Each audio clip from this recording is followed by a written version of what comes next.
Dear student, आप सभी का अपने इस यूट्यूब चैनल पर हार्दिक स्वागत एवं अभिनंदन है। मैं पॉलिटी अध्यापक संजय सर आज आपको इस क्लास में बताएंगे कि राज्य व्यवस्था क्या होता है। यदि राज्य व्यवस्था की बात किया जाए तो जो भी प्रतियोगी विद्यार्थी विभिन्न प्रतियोगी परीक्षाओं की तैयारी कर रहे हैं, उन सभी परीक्षाओं में यदि देखा जाए तो कहीं न कहीं जो है राज्य व्यवस्था का एक प्रमुख रोल है। और राज्य व्यवस्था से देखा जाए तो अधिकांश जो है प्रश्न पूछे जाते हैं। इसलिए हमारा यह मानना है कि यदि आप अपने एग्जाम की तैयारी करते हैं तो सबसे पहले आपका जो सिलेबस है उस सिलेबस के विषय में गहन अध्ययन होना चाहिए कि राज्य व्यवस्था का तात्पर्य क्या होगा। और यदि देखा जाए तो विद्यार्थियों के मन में हमेशा एक द्वंद्व की स्थिति बनी रहती है संविधान और राज्य व्यवस्था को लेकर के। और प्रायः यह देखा जाता है कि जब विद्यार्थी किसी भी शैक्षिक संस्थानों में पढ़ने जाने लगते हैं तो उनकी मन स्थिति में एक द्वंद्व बनी रहती है। और कुछ विद्यार्थी कहते हैं कि हम जो है राज्य व्यवस्था की क्लास कर रहे हैं, और कुछ विद्यार्थी कहते हैं कि हम जो है संविधान की क्लास कर रहे हैं। तो आज की हमारी ये जो क्लास होगी, इस क्लास में आप सभी को एकदम बेहतरीन तरीके से हम बताएंगे कि राज्य व्यवस्था क्या है और राज्य व्यवस्था के अंतर्गत जो है किन किन बिंदुओं को समाहित किया जाता है आपके एग्जाम में। तो सबसे पहले हम क्लास को कंटिन्यू करने से पहले जो है आपके समक्ष एक सिलेबस दिखाना चाहते हैं। एक छोटा सा सिलेबस है और उस सिलेबस का आप सभी जो है अच्छे से एक बार अवलोकन करेंगे। और ये जो सिलेबस आप लोग जैसा कि यहाँ पर देख पा रहे हैं, तो ये सिलेबस किसका है। तो यहाँ पे जैसा कि आप लोग देख पा रहे हैं दिया है कि सॉरी, यहाँ पे आप देखेंगे क्या लिखा है कि अवर अधीनस्थ सेवा परीक्षा पाठ्यक्रम। और उसमें से ये जो सिलेबस है वो प्रारंभिक परीक्षा का है, यानी उत्तराखंड लोक सेवा आयोग द्वारा जारी किया गया जो प्री प्री का जो सिलेबस है, इस सिलेबस को मैं आपको दिखाना चाहता हूं। और दिखाने के पीछे मेरा जो प्रमुखतः कारण यही है कि इस सिलेबस में विद्यार्थियों राज्य व्यवस्था जैसे टॉपिक को मेंशन किया गया है, और जैसा कि आप सब यहाँ देख भी पा रहे हैं। तो हमारे कहने का यहाँ पे तात्पर्य यह है कि आप जैसा कि नंबर 3 का जो कॉलम है, इसमें आप देख पा रहे हैं कि राज्य व्यवस्था एवं अर्थव्यवस्था जो है आपको पढ़ना है। और आगे दिया है कि भारतीय राज्य व्यवस्था पढ़ना है। तो हमारे कहने का तात्पर्य ये है साथियों कि आपका जो सिलेबस है, चाहे हम बात करें वनडे एग्जाम की और चाहे हम बात करें सिविल एग्जाम की, इन दोनों एग्जाम में देखा जाए तो आपके सिलेबस में सिर्फ और सिर्फ मेंशन क्या किया जाता है, भारतीय राज्य व्यवस्था, संविधान, पंचायती राज और सामुदायिक विकास तथा भारतीय अर्थव्यवस्था की तो बात ही हम नहीं कर रहे हैं। तो सिर्फ और सिर्फ जो है आपके सिलेबस में क्या मेंशन किया जाता है, भारतीय राज्य व्यवस्था। तो आज की क्लास में एकदम बेहतरीन तरीके से राज्य व्यवस्था जैसे टॉपिक को क्लियर करेंगे, ताकि आज के बाद से आपको राज्य व्यवस्था से बाहर जो है कोई भी वीडियो आपको देखना ना पड़े। इस एक ही वीडियो की क्लास में पूरी राज्य व्यवस्था एकदम बेहतरीन तरीके से खत्म करेंगे। और चाहे पीटी की बात होगी चाहे मेंस लेवल की बात हुई, एकदम बेहतरीन और डिटेल से। चलिए, और अगला मैं एक सिलेबस आपके लिए और लेके आया हूं प्यारे विद्यार्थियों, कि जैसा कि आप सब यहाँ पे देख पा रहे हैं कि उत्तर प्रदेश अधीनस्थ सेवा चयन आयोग लखनऊ द्वारा जो है जारी किया गया ये पाठ्यक्रम है। अर्थात कहने का यहाँ पे तात्पर्य यह है कि यूपी ट्रिपल एससी द्वारा जो आयोजित परीक्षा भी हाल ही में की गई थी, बोलो किसका, लेखपाल का की गई थी। तो लेखपाल का यहाँ पर थोड़ा सा मैं आपको पाठ्यक्रम दिखाने का प्रयास करता हूँ। और मेरे दिखाने का मेन मकसद यह है कि राज्य व्यवस्था इसमें भी इंडिकेट किया गया है। देखिए, पहला जैसा कि आप लोग देख पा रहे हैं कि लेखपाल का जो प्री का सिलेबस है, इसमें आपके एग्जाम में सामान्य हिंदी पूछेगा, और दूसरा क्या पूछेगा, गणित पूछता है, और तीसरा क्या पूछता है, सामान्य विज्ञान पूछता है, और तीसरा क्या पूछता है, ग्राम समाज एवं विकास पूछता है।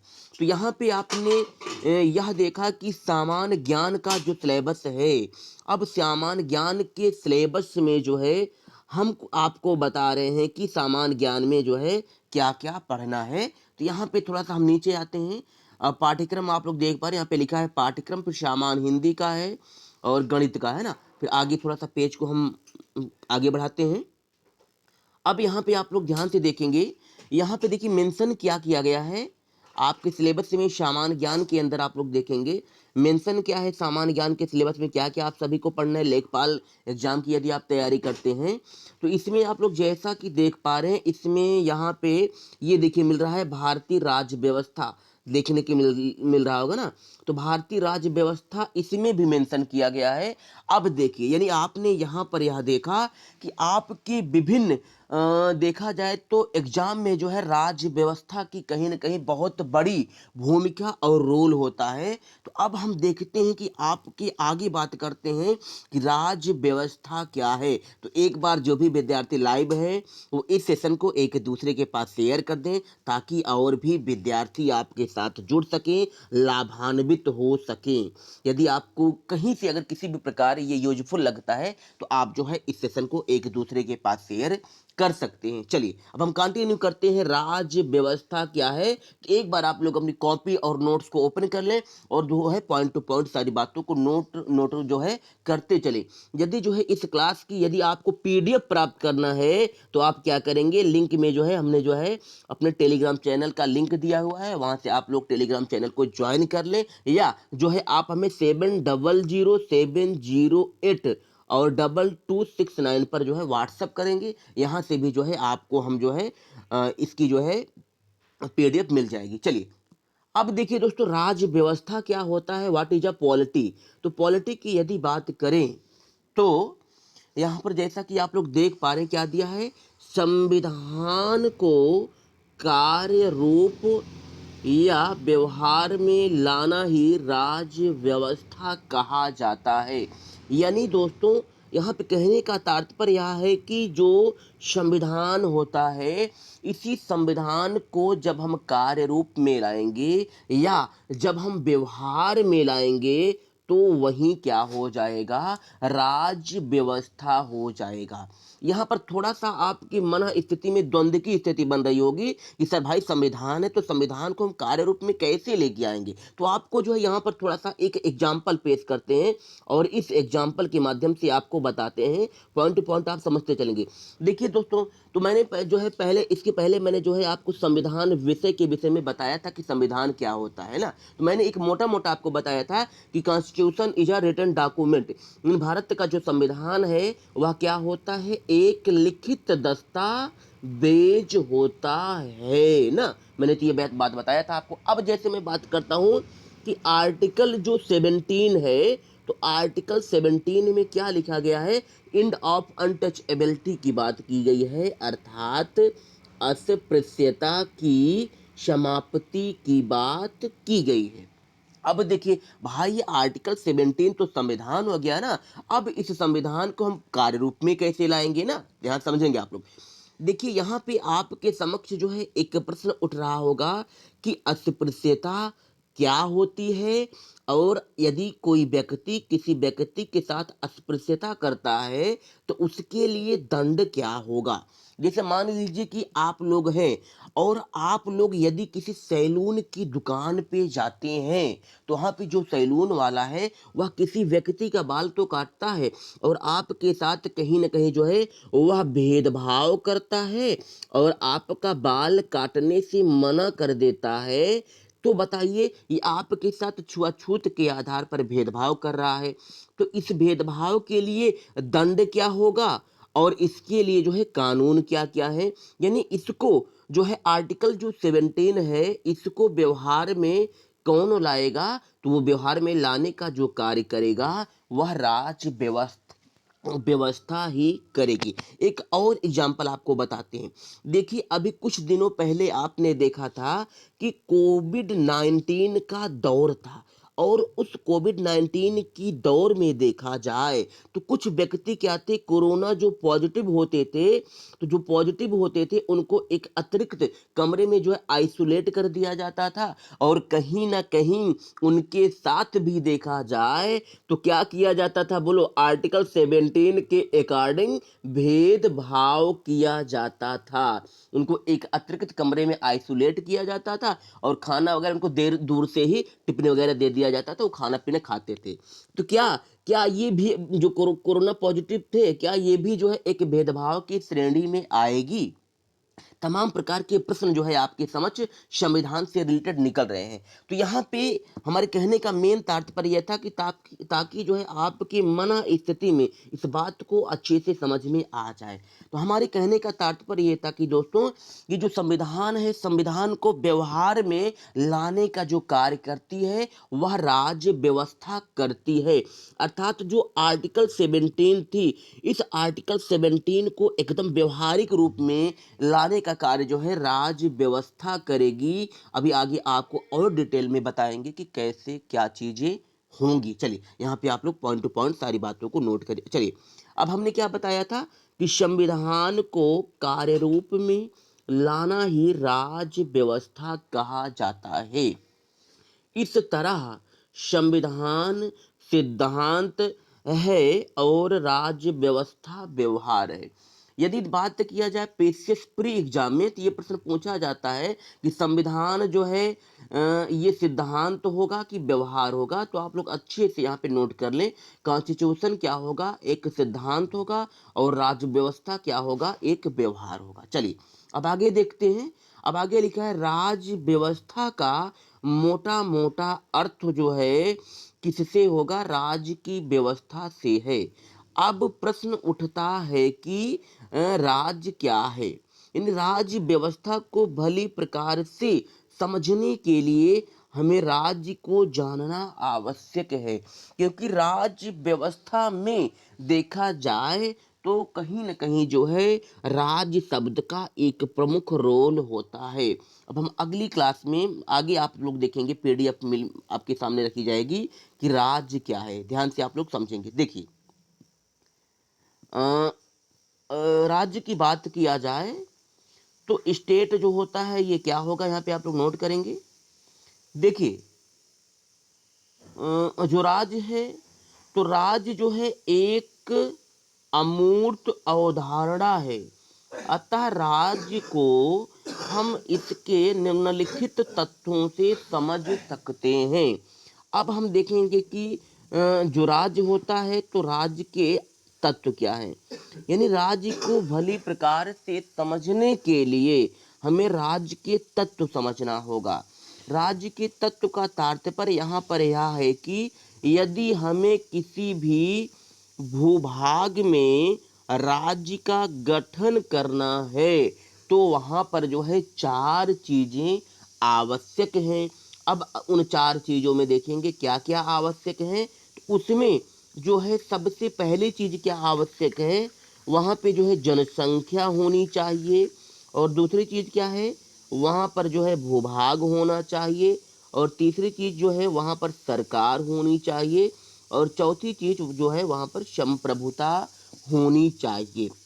अब देखिए, अब आपके दिमाग में प्रश्न बन रहा होगा कि भाई जो है जनसंख्या कितनी होगी, किसी भी राज्य का गठन करने के लिए कितनी जनसंख्या होगी ताकि राज्य का गठन किया जा सके। तो इस विषय को लेकर के एक विद्वान थे प्लेटो। तो प्लेटो ने जो है अपने अनुसार जो है राज्य की जनसंख्या का निस्तारण किया है और प्लेटो ने कहा है कि राज्य की जो जनसंख्या है 5040 होनी चाहिए। और रूसो की जो फेमस बुक है वह है रिपब्लिक। इसी तरह रूसो जो है, रूसो ने राज्य की जनसंख्या जो है 10,000 बताई है। और रूसो की प्रसिद्ध पुस्तक है सामाजिक समझौता। और इसी तरीके से यहाँ पर आप नीचे आएंगे तो यहाँ पे जो है एक विद्वान आते हैं अरस्तु। और अरस्तु ने जो है राज्य की जनसंख्या के परिप्रेक्ष्य में इन्होंने यह बताया है कि राज्य की जनसंख्या लगभग 1 लाख होनी चाहिए, जिससे कि राज्य के निवासियों का पालन पोषण किया जा सके। और अरस्तु की जो फेमस बुक है वह है पॉलिटिक्स और राजनीति है। तो यहाँ पे जो है आप सभी ने जनसंख्या के विषय में अच्छे से जानकारी आपको हो गई होगी। अब देखिए भूभाग क्या होता है, अगला पॉइंट देखेंगे भूभाग। देखिए भूभाग का यहाँ पर तात्पर्य यह होगा कि यानी कोई भी क्षेत्र जहाँ पर कोई राज्य अपनी संप्रभुता को रिप्रेजेंटेट करता है, वही क्षेत्र क्या हो जाता है, भूभाग हो जाता है या लैंड हो जाता है। जैसे हम बात करें कि वर्तमान में भारत का जो क्षेत्रफल है वह 32,87,263 वर्ग किलोमीटर जो है वर्तमान में भारत का जो है क्षेत्रफल है। अब अगला पॉइंट आप लोग देख पा रहे हैं कि सरकार क्या होती है। तो सरकार जो होती है इसी संप्रभु या राज्य की इच्छा को व्यक्त करने वाले यंत्र को सरकार कहा जाता है। या हम कह सकते हैं कि सरकार जो है एक व्यवस्था या समुदाय होता है जिसके द्वारा किसी राज्य के स्वरूप का निस्तारण किया जाता है तथा सार्वजनिक जीवन को संचालित किया जाता है। और अगला पॉइंट आप लोग देख पा रहे हैं संप्रभुता। तो संप्रभुता क्या होता है, थोड़ा सा इसके विषय में आप जान लीजिए। देखिए संप्रभुता जो है यह अंग्रेजी भाषा के सॉवरेंटी शब्द का हिंदी रूपांतरण होता है, जिसका अर्थ होता है आंतरिक एवं बाह्य मामलों में पूर्ण रूप से स्वतंत्र होना ही क्या कहलाएगा, संप्रभुता कहलाएगा। अब देखिए यहाँ पे थोड़ा सा आप बात देखेंगे। देखिए कभी कभी आपके एग्जाम में पूछा जाता है कि राज्य के शरीर कितने हैं, राज्य के जो है शरीर कितने हैं। तो राज्य के जो शरीर हैं जो है प्रमुख रूप से 3 होते हैं। राज्य के जो शरीर होते हैं प्रमुख रूप से 3 होते हैं। कौन कौन से होते हैं आप लोग यहाँ पे देखेंगे। क्या होता है, पहला जनसंख्या, भूभाग, सरकार। इन तीनों को जो है राज्य के शरीर कहा जाता है। अर्थात यदि हम बात करें कि राज्य के शरीर नंबर में कितने होते हैं, तो राज्य के शरीर जो है नंबर में 3 ही होते हैं। और जो संप्रभुता होती है तो संप्रभुता को जो है राज्य की आत्मा कहा जाता है। एक उम्मीद और आशा करते हैं कि यहाँ तक जो है आप सभी को सारी बातें समझ में आ गई होंगी। अब हम इसके नीचे जो है यहाँ पर इस क्लास की व्याख्या करते हैं। देखिए उपरोक्त तत्वों में राज्य का सबसे महत्वपूर्ण तत्व संप्रभुता है। संप्रभुता के बिना राज्य नहीं हो सकता, इसीलिए इसे जो है राज्य की आत्मा कहा जाता है। संप्रभुता का अर्थ सर्वोच्च शक्ति, ध्यान से आप नोट करेंगे, संप्रभुता का अर्थ सर्वोच्च शक्ति या सर्वोच्च आदेश होता है। यहाँ पे आप थोड़ा सा नोट कर लेंगे इसको। आपने क्या देखा, संप्रभुता का अर्थ सर्वोच्च शक्ति या सर्वोच्च आदेश होता है।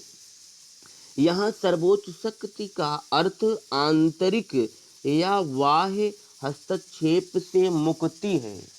जिसके पास इस तरह की सर्वोच्च शक्ति होगी वही स्वतंत्र होगा और वही राज्य कहलाने का अधिकारी होगा।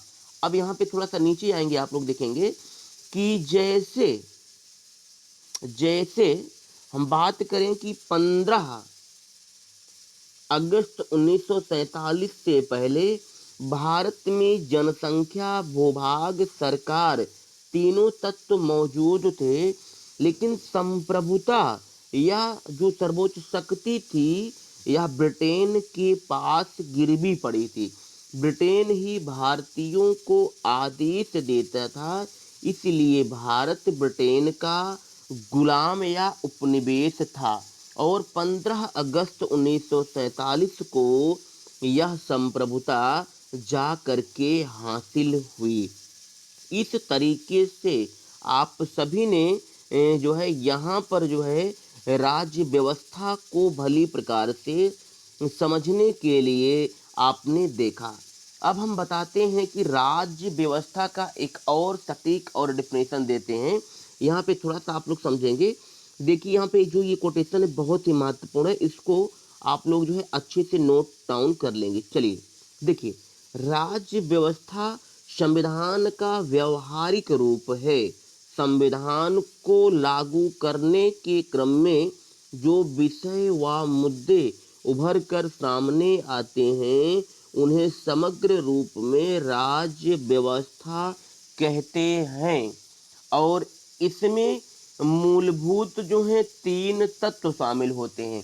यानी जो राज्य व्यवस्था है, राज्य व्यवस्था को में जो है प्रमुख रूप से 3 तत्वों को ही शामिल किया जाता है।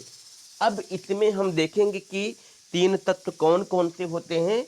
तो जैसा कि आप लोग देख पा रहे होंगे कि देखिए, इसमें पहली चीज तो देखा जाए तो संसद की कानून होते हैं।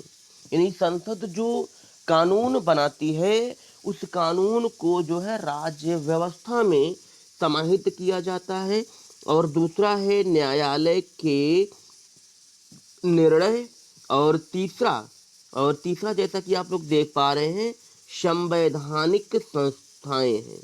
तो थोड़ा सा यहाँ पे आप लोग समझेंगे बात को। देखिए, संसद जो होती है, संसद जो कानून बनाते हैं, संसद जो कानून बनाती है उस बनाए गए कानून को जो है पॉलिटी कहा जाता है, राज्य व्यवस्था में समाहित किया जाता है। जैसे पहले आपने पढ़ा होगा कि जो राइट आरटीई था, जो राइट टू एजुकेशन था, शिक्षा का जो अधिकार था, तो शिक्षा का अधिकार जो है पहले एक जो है मौलिक अधिकार नहीं था। फिर बाद में क्या किया गया, शिक्षा के अधिकार को जो है न्यायालय के आदेश के फलस्वरूप इसे जो है आर्टिकल 21A में जोड़ करके एक मौलिक अधिकार बना दिया गया। और वो भी 85वां कॉन्स्टिट्यूशन अमेंडमेंट 2002 के द्वारा इसे जोड़ा गया। यानी जो संसद जो कानून बनाती है उस कानून को क्या कहा जाता है, राज्य व्यवस्था कह सकते हैं, या राज्य व्यवस्था में संग्रहित किया जाता है ना। अब अगला देखिए, न्यायालय के निर्णय के यहाँ पे थोड़ा सा देखेंगे अगला पॉइंट।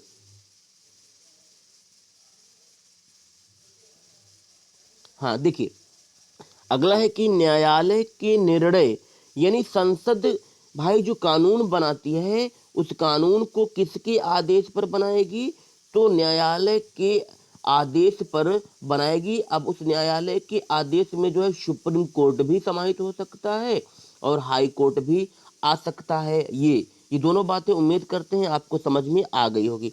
अब देखिए यहाँ पे तीसरा जो पॉइंट आ रहा है वह है संवैधानिक संस्थाएं। यानी जो संवैधानिक संस्थाएं होती हैं उन संवैधानिक संस्थाओं को भी राज्य व्यवस्था में ही संकलित किया जाता है। अब यहाँ पे आप देखेंगे कि राज्य संस्थाएं क्या होती हैं। संस्थाएं जो होती हैं कई प्रकार की होती हैं। यहाँ पे थोड़ा सा आप जो है डायग्राम के माध्यम से देखेंगे। देखिए,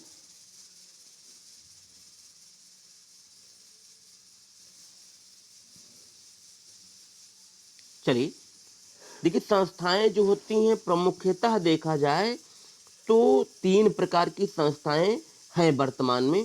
पहली संवैधानिक संस्था कॉन्स्टिट्यूशनल इंस्टीट्यूशन होता है, और दूसरी होती है असंवैधानिक संस्था अनकॉन्स्टिट्यूशनल इंस्टीट्यूशन होता है, और तीसरी होती है संविधानेतर या गैर संवैधानिक संस्था।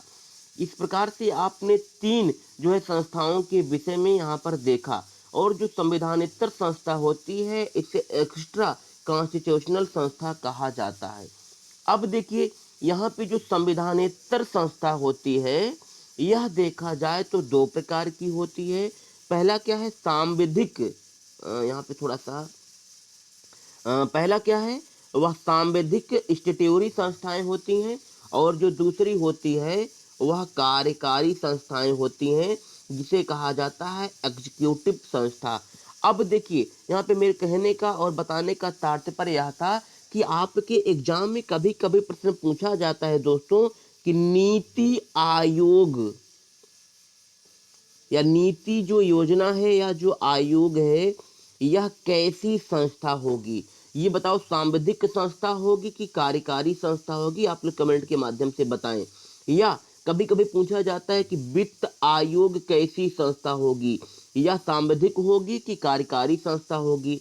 या आपसे पूछा जाता है, विकल्प के अकॉर्डिंग पूछ लिया जाता है कि क्षेत्रीय परिषद कैसी संस्था होंगी। तमाम प्रकार के प्रश्न बनते हैं, लेकिन ये जो सभी प्रश्न बनते हैं अधिकांशतः देखा जाए तो आपके जो है सिविल एग्जाम में पूछे जाते हैं, पीसीएस प्री के एग्जाम में या आईएएस के एग्जाम में। तो आप लोग इसको जो है अच्छे से कवर करेंगे। अब हम आपको बताते हैं कि संवैधानिक संस्था क्या है, what is a constitutional bodies.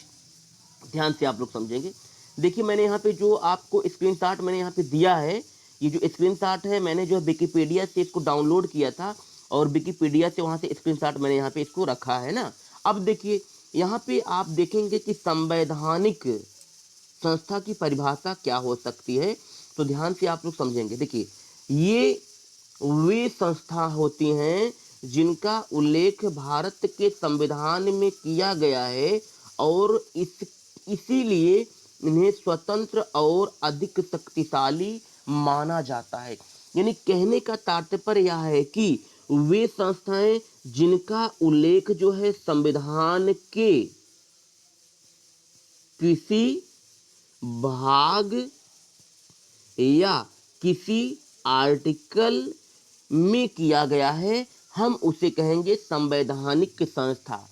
और यदि संवैधानिक संस्थाओं के एग्जाम्पल में बात देखा जाए कि एग्जाम्पल क्या क्या होंगे, देखिए, चुनाव आयोग संवैधानिक संस्था, संघ लोक सेवा आयोग संवैधानिक संस्था, अनुसूचित जाति आयोग संवैधानिक संस्था हो जाएगी, अनुसूचित जनजाति आयोग जो है संवैधानिक संस्था हो जाएगी।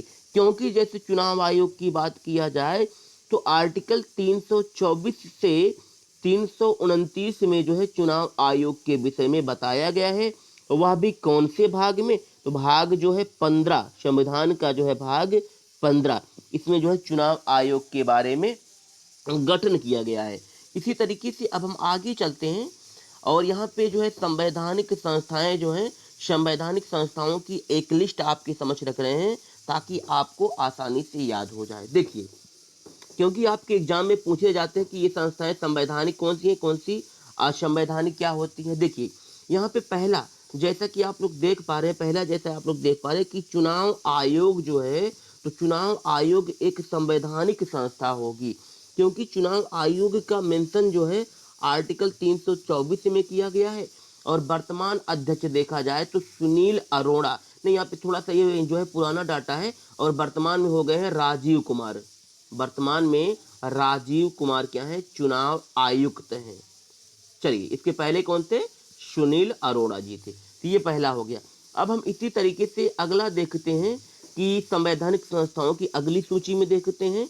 तो अगली जो है क्या है, संघ लोक सेवा जो आयोग है, ये भी कैसी संस्था हो जाएगी, संवैधानिक संस्था हो जाएगी। अब बोलो क्यों, क्योंकि इनका मेंशन जो है आर्टिकल 315 से 323 में किया गया है, और वर्तमान में संघ लोक सेवा आयोग के अध्यक्ष अरविंद सक्सेना है।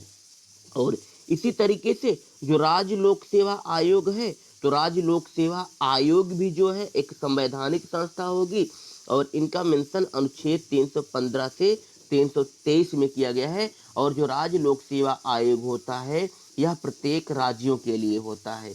अब हम इसी तरीके से आगे देखते हैं, तो अगला क्या है, वित्त आयोग है।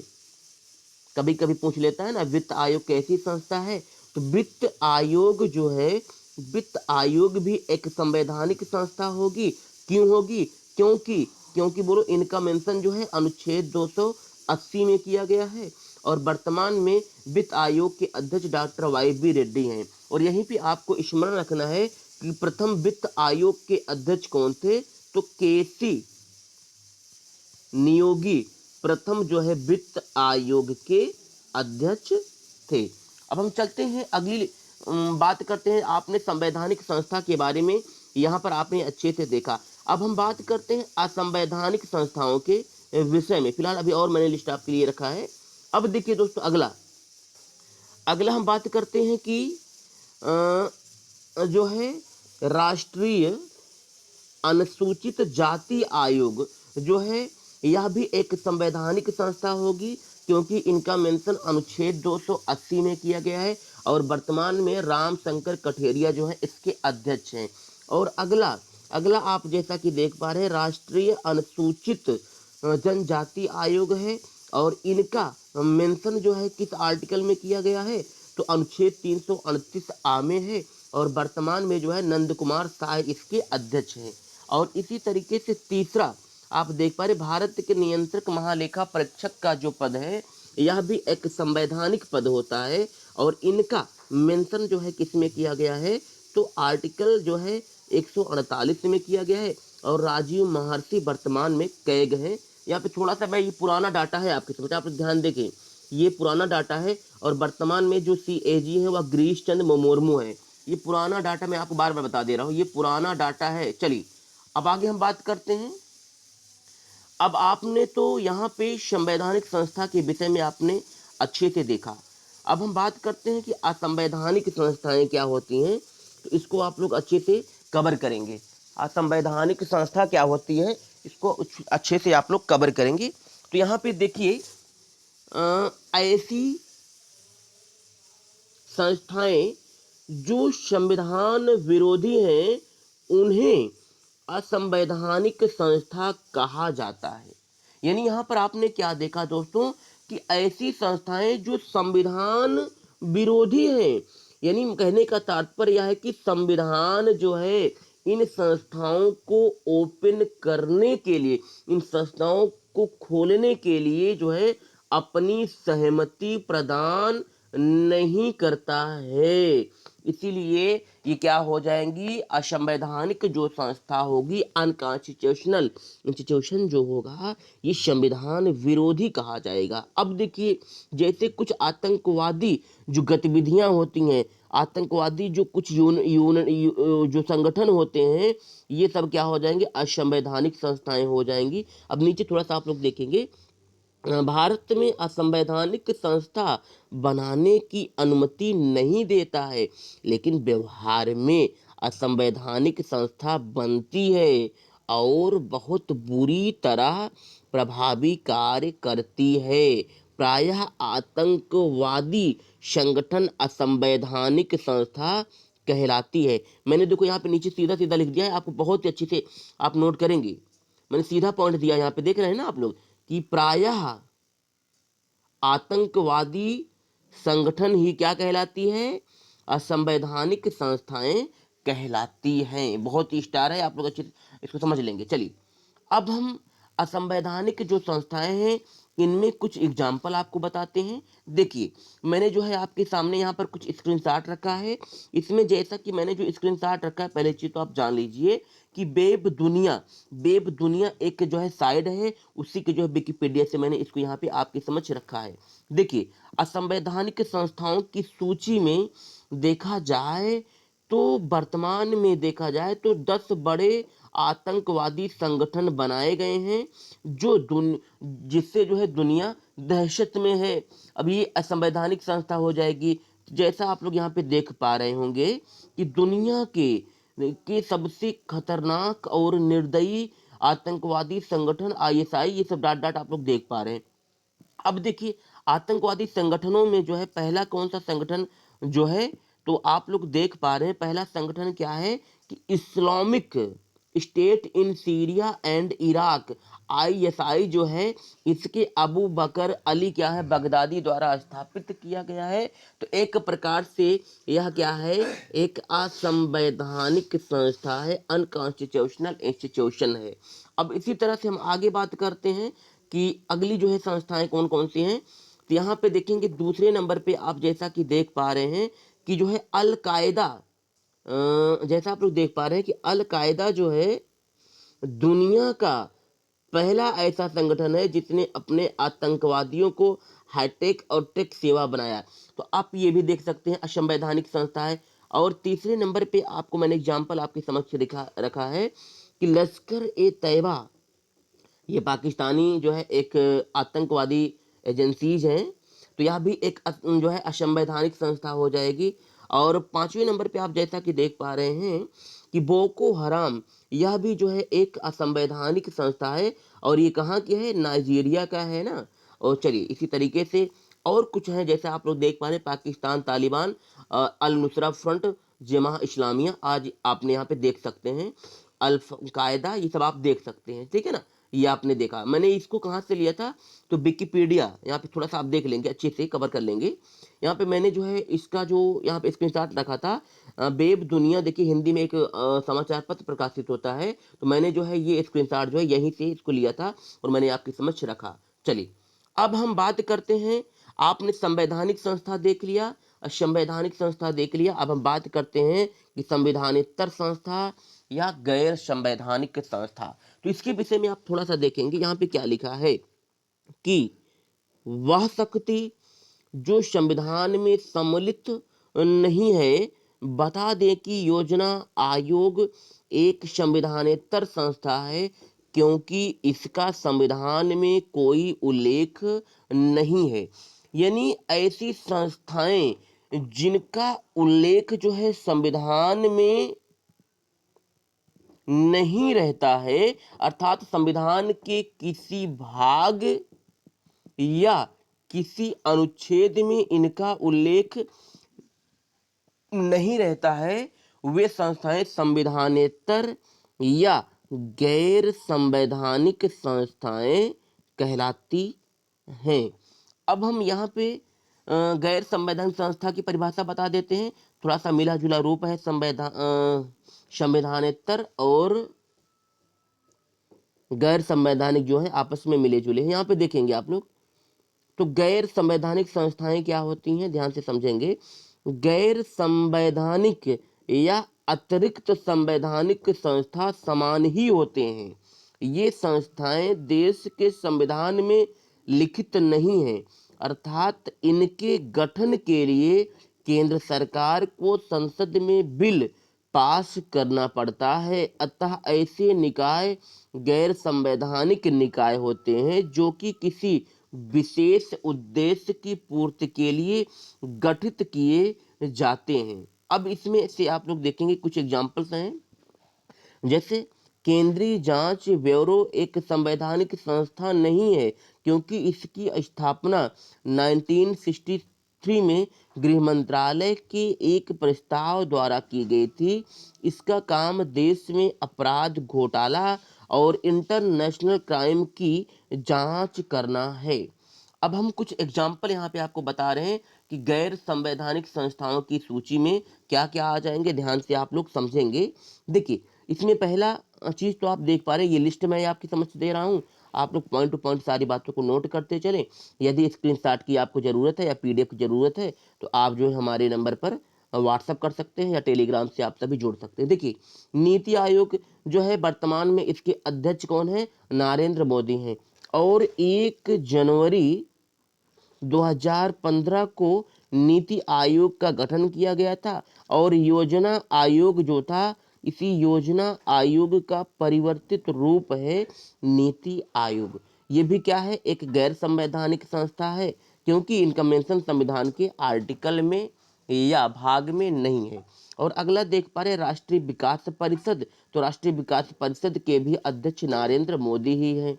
और इसी तरीके से और आप देखेंगे कि कुछ गैर संवैधानिक संस्थाएं हैं और जिनमें राष्ट्रीय मानवाधिकार आयोग है और इसके अध्यक्ष में पूर्व में CJIHL दत्तू थे। और राज्य का जो मानवाधिकार आयोग है यह प्रत्येक राज्य के लिए होता है, यह भी एक गैर संवैधानिक संस्था होगी। और केंद्रीय जांच ब्यूरो जो है यह भी क्या है? एक गैर संवैधानिक संस्था है, ऋषि कुमार शुक्ला है। और केंद्रीय सतर्कता आयोग जो है यह भी एक गैर संवैधानिक संस्था है। इसके अध्यक्ष श्री के बी चौधरी हैं। और इसी तरीके से और यहाँ पे आप कुछ देख सकते हैं असंवैधानिक संस्थाएं कौन कौन सी हैं। चलिए अगला नाम आता है लोकपाल और लोकायुक्त, तो जो है यह भी एक असंवैधानिक संस्था है। और राज्य सूचना आयोग यह भी एक असंवैधानिक संस्था है। और केंद्रीय सूचना आयोग यह भी एक असंवैधानिक संस्था है। और इसके अध्यक्ष कौन है, श्री सुधीर भार्गव जी हैं। तो अब आप सभी ने यहाँ पे आपने पीछे देखा होगा कि थोड़ा सा आपको दिखा देते हैं बैक करके। देखिए यहाँ पे आपने संविधानेतर संस्था के विषय में देखा। अब संविधानेतर संस्था में सांविधिक और कार्यकारी के विषय में आप लोग देखेंगे। चलिए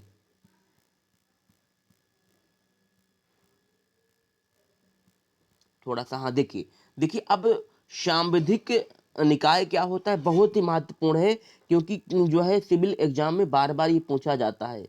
तो आप लोग अच्छे से नोट करेंगे इसको। देखिए सांविधिक का तात्पर्य क्या होता है, ऐसी संस्था जो संसद के कानून से बनती है उसे सांविधिक निकाय कहते हैं। जैसे भाई यानी आपने देखा कि ऐसी संस्थाएं जिनका निर्माण संसद की कानून द्वारा किया जाता है उसे हम क्या कहते हैं, सांविधिकी निकाय कहते हैं। जैसे कुछ एग्जांपल बताते हैं आपको। जैसे वित्त आयोग जो है, तो वित्त आयोग का जो गठन किया गया है वह जो है संसद के कानून द्वारा किया गया है, यह सांविधिकी निकाय हो जाएगी। और संघ लोक सेवा आयोग भी एक जो है सांविधिकी निकाय हो जाएगी। और चुनाव आयोग आप लोग देख पा रहे हैं, ये सांविधिकी निकाय है। और पिछड़ा वर्ग आयोग हो गया, आर्टिकल का भी आप लोग अच्छे से मेंशन कर लेंगे। और राजभाषा आयोग हो गया। और राष्ट्रीय अनुसूचित जन जाति आयोग। और इसी तरीके से यहाँ पे आपने अगला पॉइंट क्या देखा कि राष्ट्रीय अनुसूचित जन जाति आयोग, यह भी क्या है, एक सांविधिकी निकाय है। तो अब हम बात करते हैं कि कार्यकारी निकाय क्या होता है, एग्जीक्यूटिव बॉडी क्या होता है। ध्यान से आप लोग समझते चलेंगे, पॉइंट टू पॉइंट सभी बातों को नोट करते चलेंगे। चलिए यदि कार्यकारी निकाय की बात किया जाए तो ऐसी संस्था जो राष्ट्रपति या मंत्रिपरिषद की सलाह से बनती है उसे कार्यकारी निकाय कहा जाता है। यानी ऐसी संस्थाएं जिनका जो गठन किया जाता है राष्ट्रपति करते हैं या मंत्रिपरिषद द्वारा किया जाता है, उन संस्थाओं को हम क्या कह देंगे कि वो संस्थाएं कार्यकारी हैं। जैसे एग्जाम्पल के माध्यम से आप देखिए कि जो नीति आयोग है, तो नीति आयोग का जो गठन किया गया था, यह इसका गठन जो किया गया है एक मंत्री मंडल के प्रस्ताव द्वारा जो है इस नीति आयोग का गठन किया गया था। इसीलिए नीति आयोग जो है कार्यकारी जो है निकाय होगा। अच्छी से आप लोग समझेंगे। और योजना आयोग का जो है परिवर्तित नाम क्या हो गया है, नीति आयोग। तो योजना आयोग भी एक एग्जीक्यूटिव बॉडी होगी। और इसी तरीके से राष्ट्रीय विकास परिषद जो है यह भी क्या होगा, एक कार्यकारी बॉडी होगी। तो आज की क्लास में आप सभी ने एकदम बेहतरीन तरीके से इस पूरे क्लास को कंटिन्यू किया। और एक उम्मीद और आशा करते हैं कि आज की क्लास में आप सभी को सारी बातें समझ में आई होंगी। और अब इसके बाद जो है हम आपको एक टेस्ट कराएंगे। और उस टेस्ट की श्रृंखला में जो है राज्य व्यवस्था से ही संबंधित जो है सभी प्रश्नों को रखेंगे। और आपसे पूछा जाएगा कि कौन सी संस्था एग्जीक्यूटिव है और कौन सी संस्था जो है सांविधिकी है। तो आज की क्लास में इतना ही। यदि ये क्लास आप सभी को पसंद आई है, यदि यूजफुल लगी है, तो आप जो है इस सेशन को एक दूसरे के पास शेयर करें और हमारे चैनल को आप सभी लोग और आगे बढ़ाने का कार्य करें। और आज के लिए इतना ही। Thank you so much. All the best.